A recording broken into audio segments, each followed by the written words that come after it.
فايته 60 عام وحتى 80 عام اللي هما غادي اذا ما استافدوش على الاقل يكون عندهم شي تعويض ولا يعطيو معاهم شي حل.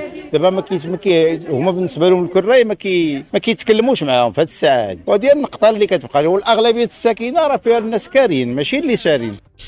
في ظل هذا الجدل ووسط تصاعد المطالب بضرورة ضمان حلول عادلة ومنصفة للمتضررين، تحدث إدريس السدراوي رئيس الرابطة المغربية للمواطنة وحقوق الإنسان في تصريح خاص لإذاعة شدا FM، حيث عبر عن موقفه تجاه هذه العمليات، مؤكدا على أهمية احترام المعايير القانونية والإنسانية في التعامل مع قضايا السكن، وشدد على ضرورة وقف الإخلاء الذي وصفه بالقسري، داعيا إلى فتح تحقيق في الموضوع وإجراء حوار مع الساكنة.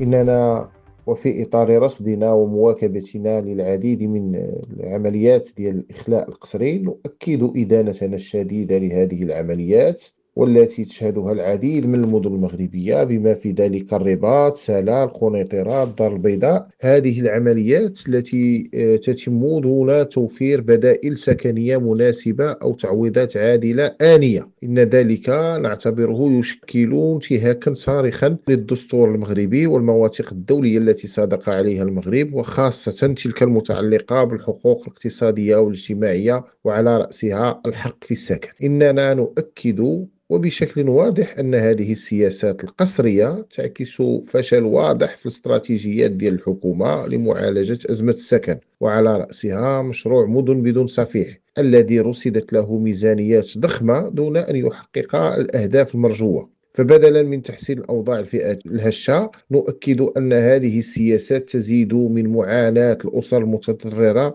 حيث تترك دون مأوى أو دعم بما يفاقم معدلات الفقر والهشاشة الاجتماعية. بناء على ذلك، إننا نؤكد كحقوقيين وكرابطة مغربية للمواطنة وحقوق الإنسان بفتح تحقيق شفاف وشامل حول السياسات الإسكانية المتبعة، وكشف مصير الميزانيات الضخمة التي رصدت لمشاريع القضاء على السكن العشوائي والتي لم تؤدي إلى نتائج إيجابية وملموسة على أرض الواقع. كما ندعو الحكومة إلى وقف فوري لعملية الإخلاء القسري واعتماد مقاربة أكثر إنسانية تحترم حقوق المواطنين من خلال توفير حلول بديلة عادلة ومنصفة بتشاور مع الساكنة ومع المجتمع المدني. كما ندعو الهيئات الرقابية الوطنية إلى التدخل العاجل لمتابعة هذه الخروقات وضمان احترام المغرب لالتزاماته الدولية في مجال الحقوق الاقتصادية والاجتماعية.